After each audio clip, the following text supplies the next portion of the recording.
अस्सलाम वालेकुम दोस्तों, welcome to my YouTube channel. दोस्तों, आज हम बात करेंगे सिप्सन्स के बारे में, जिसका फार्मूला है सिप्रोक्सन। आज हम इसके बारे में बात करने जा रहे हैं। तो इसके वैसे तो मेरे पास जो अवेलेबल हैं वैसे और ये मार्केट में भी यही आते हैं। एक 250 mg और 500 mg वाला। तो एक पैकेट में जो है वो 10 टैबलेट्स होती हैं, 10 टैबलेट्स होती हैं एक पैक में।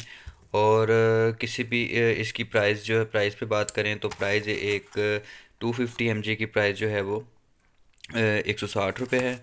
और 500 mg की प्राइस जो है वो 265 रुपये है। तो ये किसी भी मेडिकल स्टोर से बासानी आपको मिल जाएगी।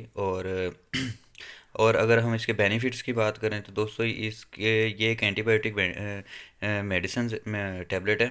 और ये किसी भी ज़ख़म के लिए भी इस्तेमाल की जाती है, बुखार के लिए भी इस्तेमाल की जाती है, कान कान में ज़ख़म के लिए भी इस्तेमाल की जाती है। इन्फेक्शन वगैरह हो जाए या कोई ऐसा मसला हो जाए तो उसके लिए इस्तेमाल की जाती है। और अगर यूरिन इन्फेक्शन हो जाए उसके लिए भी इस्तेमाल की जाती है। तो आपको ये कहीं से भी किसी भी मेडिकल स्टोर से ये बासानी मिल सकती है। मगर दोस्तों, कोई भी मेडिसिन लेने से पहले डॉक्टर से ज़रूर मशवरा कर लिया करें।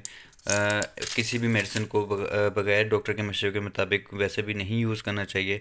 तो ज़रूरी है कि आप डॉक्टर के मशवरे के मुताबिक ही इस्तेमाल करें। और इस टैबलेट को एक टैबलेट को एक टैबलेट सुबह और शाम में दो टाइम ली जाती है। एक टैबलेट को दो टाइम लिया जाता है, सुबह शाम। तो आप लोगों ने जो है वो अगर यूज़ करना है तो इसको डॉक्टर के मशवरे के मुताबिक इस्तेमाल करें। अगर तो ये थी आज की हमारी ये वीडियो। तो अगर आपको हमारी ये वीडियो अच्छी लगी हो तो हमारी वीडियो को लाइक ज़रूर कीजिएगा और चैनल को सब्सक्राइब ज़रूर कीजिएगा। अगली वीडियो तक के लिए इजाज़त दीजिए। अल्लाह हाफिज़।